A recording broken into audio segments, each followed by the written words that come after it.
केंद्रीय मंत्री अन्नपूर्णा देवी पहुंची देवघर। कल एम्स का होगा विस्तार कार्यक्रम में सांसद सहित कई लोग होंगे शामिल। हाथी लड़ाई में गोवा वासियों का समर्थन, लोगों के समर्थन में खड़ी है गीता कोड़ा। कहा यह केवल मकान नहीं, अधिकार की लड़ाई। विधायक श्वेता सिंह पर लगे आरोप, चुनाव आयोग को भेजी गई जांच रिपोर्ट, त्रुटि को सुधारने के लिए दिया गया है आवेदन। जगदीशपुर में झारखंड प्रदेश एम्बुलेंस कर्मचारी संघ का विरोध प्रदर्शन, विभिन्न मांगों को लेकर निकाला कैंडल मार्च, जिला मुख्यालय के सामने किया प्रदर्शन। और पानी की तेज धार में बह गया पुल, दर्जनों गांव का टूटा संपर्क, यातायात में लोगों को हो रही परेशानी।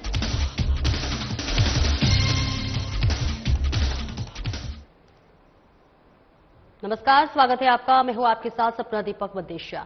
बुलेटिन का आगाज करेंगे। केंद्रीय महिला एवं बाल विकास मंत्री अन्नपूर्णा देवी आज शुक्रवार को सेवा विमान से दिल्ली से बाबा नगरी देवघर पहुंची। केंद्रीय मंत्री का देवघर एयरपोर्ट पर जिला प्रशासन की ओर से उपायुक्त नमन प्रियेश लकड़ा व एसपी अजित पीटर डुंगडुंग ने पुष्पगुच्छ भेंट कर उनका अभिवादन किया। वो कल देवघर एम्स में विश्व योग दिवस पर आयोजित योग कार्यक्रम और 30 बिस्तरों के इमरजेंसी ब्लॉक का लोकार्पण कार्यक्रम में शामिल होंगी। मौके पर सांसद निशिकांत दुबे, एम्स के डायरेक्टर डॉक्टर सौरभ वार्ष्णेय सहित कई गणमान्य लोग शामिल रहेंगे। आपको बता दें कि एम्स 30 बिस्तरों के इमरजेंसी ब्लॉक का लोकार्पण होने से आगामी 6 महीने में ब्रेन हेमरेज और हार्ट अटैक जैसे गंभीर रोगों के लिए भी यहां समुचित इलाज की सुविधा उपलब्ध होगी।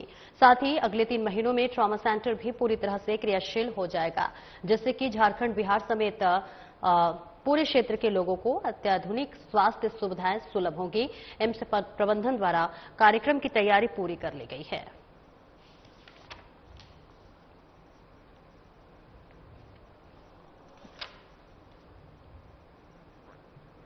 और भारी बारिश के बीच जब चारों ओर निराशा का माहौल था, उसी समय पूर्व सांसद गीता कोड़ा गोवा पहुंचकर वहां के विस्थापन पीड़ित परिवारों का संबल बनी। तो वहीं नानक नगर, ढीपा साई पुट साइटिंग, स्टेशन कॉलोनी, डीवीसी जाटा हटिंग जैसे इलाकों के सैकड़ों परिवारों को सेल द्वारा हटाने के आदेश में विरोध में उन्होंने न सिर्फ इन क्षेत्रों का दौरा किया, बल्कि पीड़ितों की व्यथा को स्वयं समझा और उनके पक्ष में मजबूती से आवाज उठाई। गीता कोड़ा ने विस्थापित क्षेत्र में एक सेल द्वारा बनाए गए पुनर्वास मकानों की स्थिति का निरीक्षण भी किया और कहा कि गोवावासी अकेले नहीं हैं, हर पीड़ित परिवार को सम्मानपूर्वक घर दिलाने तक हमारी लड़ाई जारी रहेगी। किसी के हक और अधिकार से समझौता नहीं करने दिया जाएगा।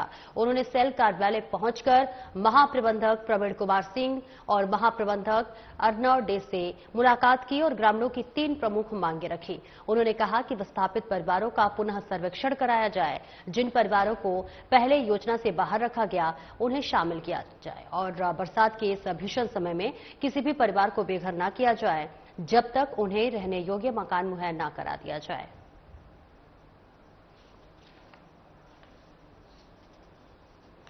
भी अपने आप में कई सवालों के घेरे में है, क्योंकि एक भाई को दे रहा है, वहाँ 2 भाई को छोड़ दे रहा है। अगर पिता को दे रहा है तो बेटा को छोड़ दे रहा है। तो ऐसे कई सारे मामले हैं और सर्वे भी वो लोग अपने मन से या किसी को बिना बताए ये सर्वे भी हुआ है, जो आप लोग के माध्यम से जानकारी में आई। तो हम लोग का यही मांग हम लोग रखेंगे कंपनी के सामने भी और एसडीओ या सीओ जो प्रशासनिक पदाधिकारी है उनके सामने भी, कि जब आप वार्ता के लिए, त्रिपक्षीय वार्ता के लिए जब आप सहमत हैं, तो जो सर्वे भी हो, एक सेल कंपनी हो, दूसरा प्रशासन हो और तीसरा जो ये 7 बस्ती के जो लोग हैं उनके प्रतिनिधि ये लोग सर्वे करें, ताकि सही सर्वे आ सके कि हम लोग का जटाटिंग में कितने हैं या फिर हम लोग का स्टेशन में कितने हैं या अन्य जो और हम लोग का हटिंग है उसमें कितने लोग प्रभावित हो रहे हैं, वो सही एक आंकड़ा आ जाए ताकि सभी को न्याय मिले। क्योंकि यहाँ पर सभी लोग सेल पर आश्रित है, चाहे सीधे तौर पर हो या फिर व्यापार बिजनेस के माध्यम से हो, हर तरह से लोग सेल पर आश्रित है। और आज जब यहाँ लोग उनकी कई पीढ़ियां यहाँ अपना जीवन यापन कर चुकी है, उसके बाद यहाँ से कहीं जाना भी संभव नहीं है। तो और ये पहला मामला नहीं है, इससे पहले भी इसी तरह का मामला आया था, तो उसमें लोगों को रहने के लिए छत दिया गया। तो ये इसमें भी किया जा सकता है। और बोकारो जिला प्रशासन ने विधायक श्वेता सिंह पर लगे आरोपों की जांच रिपोर्ट राज्य चुनाव पदाधिकारी कार्यालय को भेज दी है। 50 एसडीओ द्वारा तैयार की गई ये रिपोर्ट विधायक के द्वारा 16 जून को भेजे गए लिखित पक्ष के आधार पर तैयार की गई है। इस मामले में विधायक श्वेता सिंह ने स्पष्ट किया है कि पैन कार्ड से पिता की जगह पति का नाम अधिकारियों की गलती से दर्ज हुआ था। उन्होंने कहा कि इस त्रुटि को सुधारने के लिए उन्होंने आवेदन दे दिया है। विधायक ने कहा कि उनकी जानकारी में सिर्फ एक ही वोटर आईडी कार्ड है और उसी से वो हर बार मतदान करती रही हैं। पहले वो आईडी बोकारो सेक्टर 4 B12 पते पर बना था, जिसके बाद से सेक्टर 3 के पते पर अपडेट कराया गया। उन्होंने यह भी बताया है कि चार्ज से बना कोई वोटर आईडी उन्हें जानकारी में नहीं था, लेकिन जैसे ही इसकी सूचना मिली उन्होंने उसे रद्द करवाने का आवेदन दे दिया है।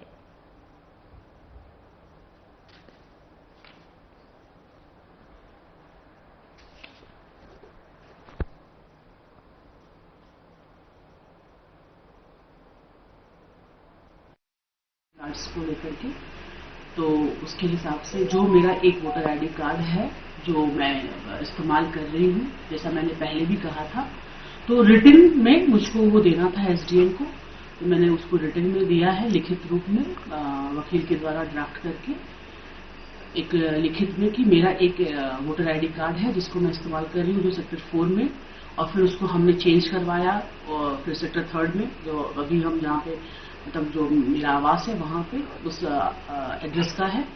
बाकी जो मेंशन किया हुआ है वोटर आईडी कार्ड्स वो सारे मतलब मेरे संज्ञान में नहीं है, तो उसके लिए भी उसको बंद कराने के लिए बोला गया है। तो वो सारी चीजें मतलब लिख करके दिया हुआ है और डीसी के यहाँ से भी आया हुआ था नोटिस जवाब के लिए, घर का भी था रेंट का, तो उसके लिए जवाब, सारी चीजें रिटर्न में, जो चीजें मैंने पहले भी कहा विथ डॉक्यूमेंट्स डीसी के यहाँ पे भी और एसडीएम के यहाँ पे भी, जो उन लोगों को भी रिपोर्ट सारा कुछ बना करके मुझसे लेकर के जो मैंने जवाब दिया, उन लोगों ने भी बीएसएल को भी सेम जवाब मांगा, तो सारी चीजों को इकट्ठा करके अब ये लोग अपना रिपोर्ट बना। 108 एम्बुलेंस कर्मचारी संघ का आंदोलन जारी है। कर्मचारी संघ अध्यक्ष अजय दांगी ने कहा कि जितना हम लोग काम करते उतना हम लोगों को सुविधा नहीं मिलता। वहीं हम लोगों का मांग है कि सामान्य काम का भुगतान, समान वेतन भुगतान किया जाए। सभी कर्मचारियों को 60 से 62 वर्ष उम्र तक स्थायी नौकरी किया जाए। तो वहीं सभी 108 एम्बुलेंस कर्मचारियों को एनएचएम के द्वारा वेतन भुगतान किया जाए। सभी कर्मचारियों को बीमा उपलब्ध कराया जाए। कई आदि ऐसे मांगे हैं।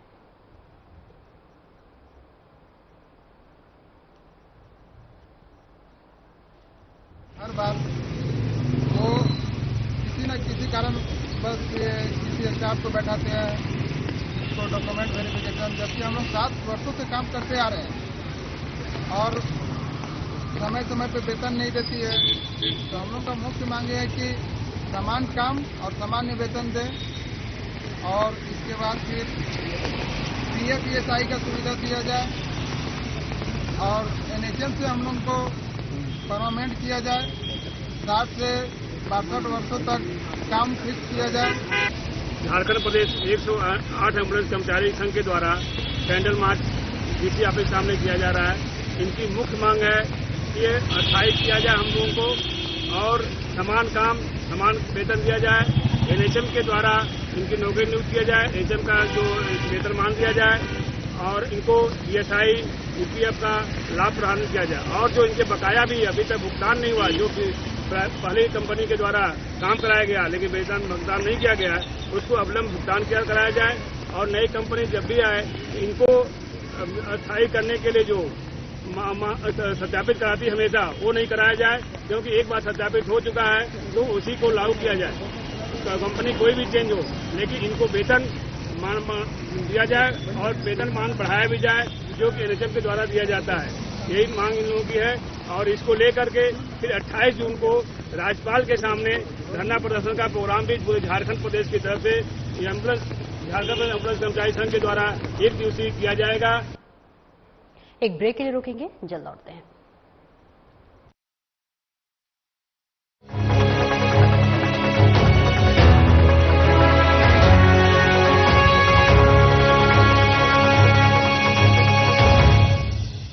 वर्तमान में नशा चाहे किसी भी रूप में हो या किसी भी वर्ग द्वारा इसका सेवन किया जा रहा हो, ये उस व्यक्ति के साथ साथ उसके परिवार को आर्थिक और मानसिक रूप से कमजोर कर रहा है।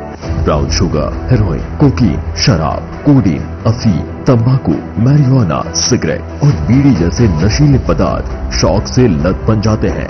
वक्त है संभल जाए। माननीय मुख्यमंत्री हेमंत सोरेन के दिशा निर्देश पर जीरो टॉलरेंस नीति अपनाते हुए मादक पदार्थों के उत्पादन, उपभोग और तस्करी कर रहे लोगों पर सख्त कार्रवाई हो रही है। साथ ही राज्य में हो रही अफीम की खेती को रोकने के लिए झारखंड सरकार में कड़ी सजा का है प्रावधान। जन आकांक्षाओं वाली हेमंत सरकार नशा और नशे की खेती छोड़ने वालों को पुनर्वास देकर सशक्त बना रही है। अब वह सरकार के नशा मुक्त झारखंड के सपने को साकार करते हैं। एक कदम हम बढ़ाते हैं, एक कदम आप बढ़ाएं। नशा छोड़ो, जिंदगी जोड़ो।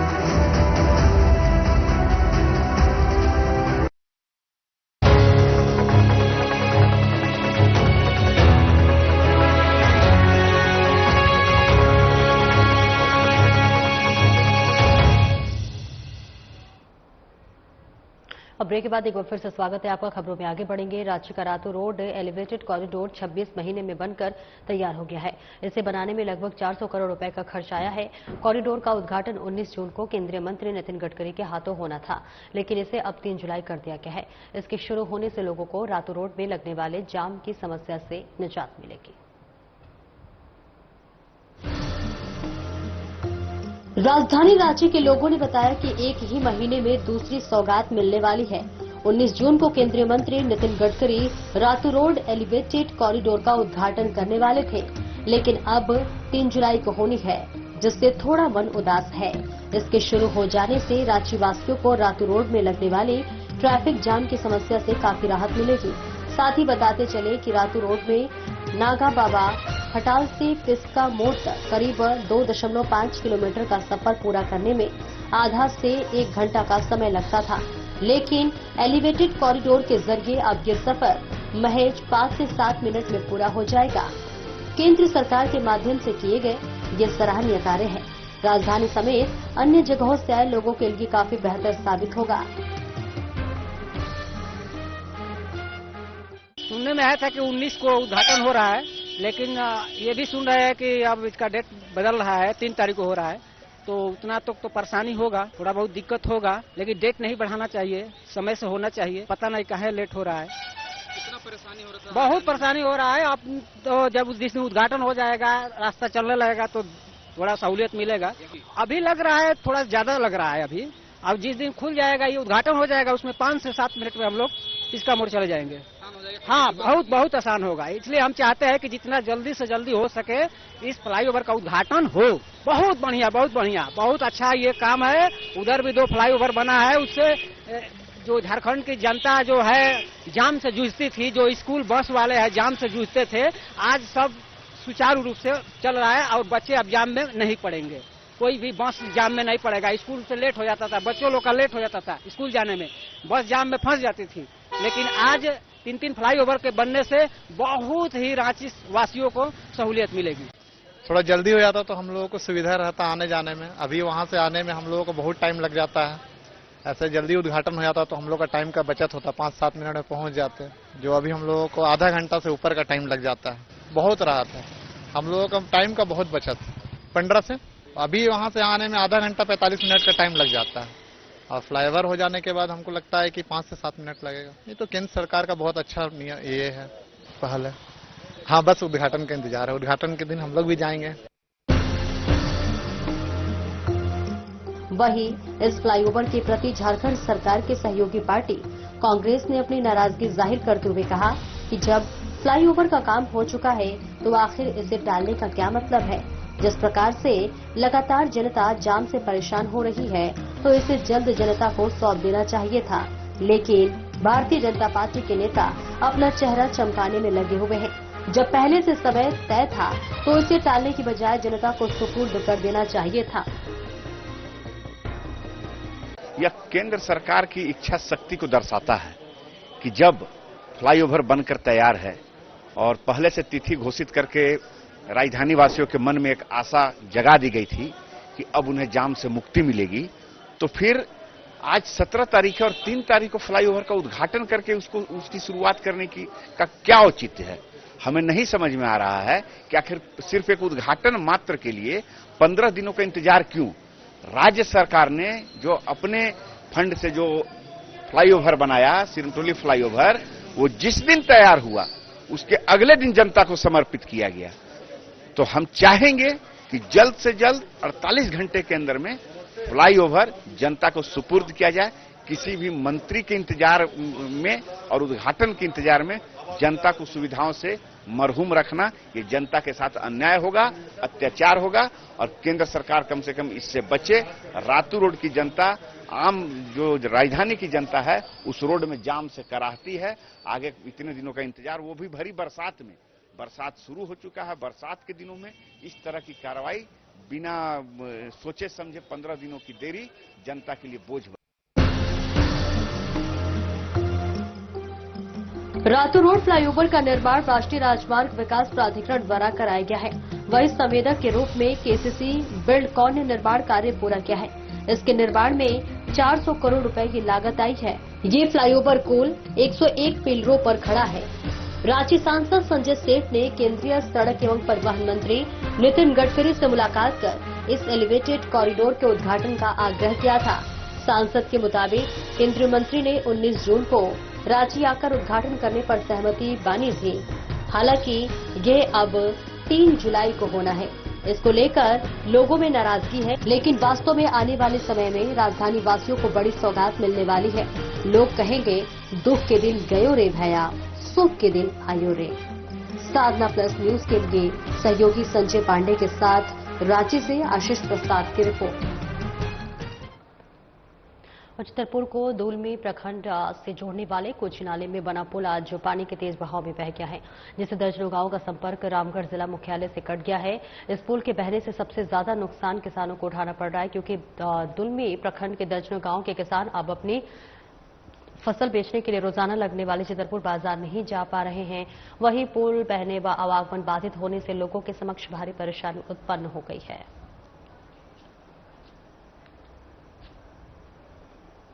तो छतरपुर को दुलमी प्रखंड से जोड़ने वाले कोची नाले में बना पुल आज पानी के तेज बहाव में बह गया और ऐसे में दर्जनों गांवों का संपर्क जो है वो रामगढ़ जिला मुख्यालय से कट गया है।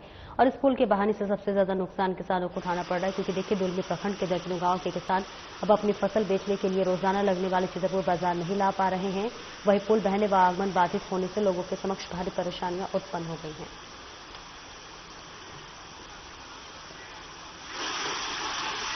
दर्जनों गांव को जोड़ता था। इस पुल के गिरने से लोगों के आवागमन में पूरी तरह से बाधित हो चुका है। खास करके किसानों को काफी नुकसान हो रहा है और ये पुल जो है रामगढ़ जिला मुख्यालय से कट गया है। लोग ऐसो इस पार से उस पार आने के लिए सोच रहे हैं कि किस तरह से आवाजाही करें। उपायुक्त चंदन कुमार 1964 के नक्शे पर चाईबासा में 12 तालाबों खोज करने निकले थे, लेकिन अधिकारियों ने 2 तालाबों दिखाए, उसमें से भी तालाब अतिक्रमण किया गया और इसी के साथ प्रशासन एक एक्शन तेज हो गया है, जहां लंबे समय से तालाब की जमीन पर कब्जा जमाए भूमाफियाओं और कब्जाधारियों पर प्रशासन ने शिकंजा कसना शुरू कर दिया है।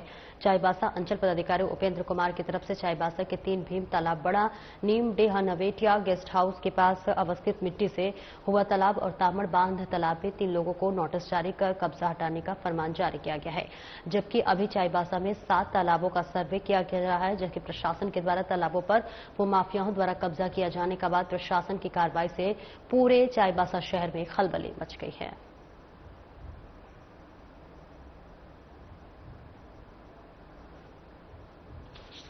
माननीय उच्च न्यायालय का जो आपका पीआई दायर हुआ था, उसमें भी आदेश था कि जितनी भी नेचुरल बॉडी है उनको किसी भी तरह भरना नहीं है, कोई छेड़छाड़ नहीं करना है। तो इसको लेकर के जितने भी यहाँ तालाब, जैसे सूचना मिल रही थी कोई लोग अपने तालाब को भर रहे हैं, इस संबंध में हम संबंधित को नोटिस जारी कर दिए हैं और 3 दिन के अंदर उनका जवाब मांग रहा है। अब जितने भी तालाब भरे गए हैं वो 3 दिनों के अंदर आप अतिक्रमण हटा लें, अन्यथा उनके विरुद्ध में विधि सम्मत कार्रवाई करूँगा। जिला के टाउन में हमारे लगभग 10 से 12 तालाबें हैं, ठीक है, और सबको चिन्हित किया जा रहा है, ठीक है। एक सूची बनेगी और जो भी तालाब भरे गए हैं, जब भरने की प्रक्रिया की जा रही है, सब पे रोक लगाई जाएगी और संबंधित को नोटिस किया जाएगा और कार्रवाई भी की जाएगी। गिरिडीह केसरिया थाना इलाके के ठाकुरबाड़ी टोले में चोरी की घटना को अंजाम दिया गया है। आपको बताते हैं कि चोरी की घटना पंकज पांडे के घर में अंजाम दिया गया है। इस दौरान सोने और चांदी के जेवरों के साथ 60,000 नकदी की भी चोरी की घटना को अंजाम चोरों ने दिया है। गृहस्वामी पंकज पांडे के अनुसार 3 लाख की चोरी की घटना को अपराधियों ने अंजाम दिया है। इस दौरान जानकारी मिलने के बाद सरिया थाना पुलिस भी घटनास्थल पर पहुंच गई, पूरे मामले की जानकारी ली। तो देखिए तस्वीरें आपको दिखा रहे हैं जहां पर लगातार इस तरह की घटना सामने आ चुकी हैं और ये तस्वीरें गिरिडीह से दिखा रहे हैं जहां पर सरिया में चोरी की घटना सामने आई है। अपराधियों ने 3 लाख रुपए की चोरी की है। पूरे मामले की अब जांच पड़ताल करते हुए नजर आ रही है पुलिस। तो गिरिडीह के सरिया थाना इलाके के ठाकुरबाड़ी टोला में चोरी की घटना को अंजाम दिया गया है और ये जो घटना है वो पंकज पांडे नाम के व्यक्ति के घर में दिया गया है। इस दौरान सोने और चांदी के जेवरों के साथ 60,000 रुपए की चोरी की घटना को अंजाम दिया गया है। आपको बता दें कि गृहस्वामी पंकज पांडे के अनुसार 3 लाख की चोरी हुई है और ऐसे में इस दौरान जानकारी मिलने के बाद से सरिया थाना पुलिस भी घटनास्थल पर पहुंचकर पूरे मामले की जांच पड़ताल कर रही है। तो आप देखिए किस तरह से चोरों के हौसले बुलंद है और किस तरह से सरेराह चोर घरों में घुसकर चोरी के घटना को अंजाम दे रहे हैं। और ये तस्वीरें आपको गिरिडीह से दिखा रहे हैं जहां पर चोरी की घटना को अंजाम दिया गया है। कुल 3 लाख की चोरी की गई है। हालांकि पुलिस अब पूरे मामले की जांच पड़ताल कर रही है। बिरमो कोयलांचल के जरीडीह बाजार कलानी रोड पर स्थित है जो कि कावेरी मैरिज पैलेस और पास स्थित एक गोदाम में कोलकाता एसटीएफ एवं झारखंड एटीएस की संयुक्त छापेमारी में अवैध हथियार बनाने की फैक्ट्री के अलावा भारी मात्रा में अवैध अंग्रेजी शराब भी बरामद किया गया है। गोदाम में भारी मात्रा में अवैध अर्धनिर्मित हथियार के कई पार्ट्स, पुर्जे, हथियार बनाने की सामग्री, लेथ मशीन सहित अन्य कई सामग्री बरामद किया गया है। इस दौरान टीम को भारी मात्रा में अवैध अंग्रेजी शराब मिले हैं। छापेमारी में बिरमो और गांधीनगर पुलिस भी शामिल थे। कोलकाता एसटीएफ और झारखंड एटीएस के सूत्रों की माने तो पश्चिम बंगाल में अवैध हथियारों के बरामदगी के बाद एसटीएफ की टीम सारे सूत्रों को खंगाल रही है।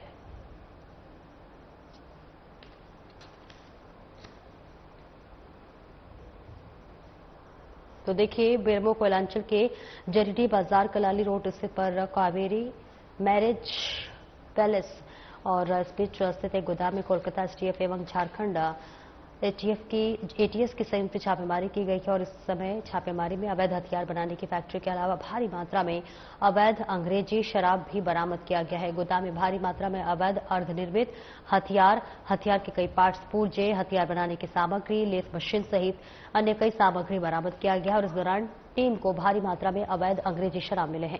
छापेमारी में बिरमो और गांधीनगर पुलिस भी शामिल थे। कोलकाता एसटीएफ और झारखंड एटीएस के सूत्रों की माने तो पश्चिम बंगाल में अवैध हथियारों की बरामदगी के बाद एसटीएफ की टीम सारे सूत्रों को खंगाल रही है।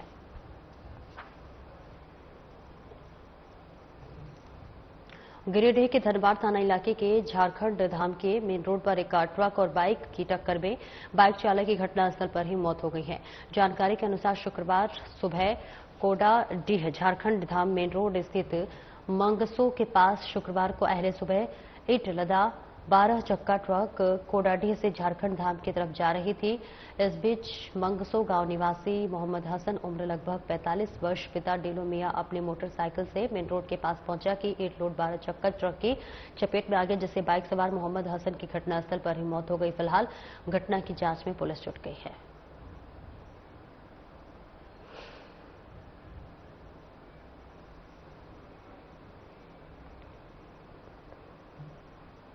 पिछले 36 घंटे से हो रही मूसलाधार बारिश में रेड क्रॉस सोसाइटी भवन परिसर तालाब में तब्दील होकर रह गया है। पूरे कैंपस में पानी भर जाने के कारण स्टाफ से लेकर ब्लड लेने और देने के लिए भी आने वाले लोगों का घोर कठिनाइयों का सामना करना पड़ रहा है। उधर मूसलाधार बारिश के दौरान रेड क्रॉस परिसर में स्थित एक विशाल पेड़ की 2 टहनियां टूटकर गिर गया है, जिससे रेड क्रॉस के पोर्टिको के एम्बेसडर सीट को भी मामूली क्षति पहुंची हुई है, लेकिन पेड़ के नीचे खड़ा वाहन के साथ स्टाफ बाल बच गया।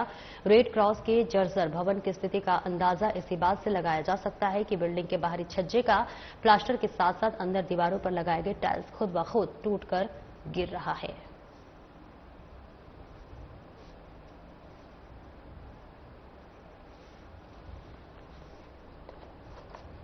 आज काफी मूसलाधार बारिश हुई है और कई जगहों पर पेड़ की टहनियां टूटकर गिरी है, जिससे लोगों को काफी परेशानियों का सामना करना पड़ा है। अभी रेड क्रॉस में भी एक पेड़ की 2 टहनियां टूटकर गिरी। इसमें लैब टेक्नीशियन जो है उसकी स्कूटी पर ये गिरी है और हालांकि स्कूटी को मामूली क्षति पहुंची है और जो पानी बरसा है उससे रेड क्रॉस में पानी पूरा जम गया है और अभी तालाब का मतलब जो दृश्य है वो देखने को यहाँ मिल रहा है। फिलहाल बारिश बहुत हुई है और कई तरह का नुकसान भी लोगों को उठाना पड़ा है।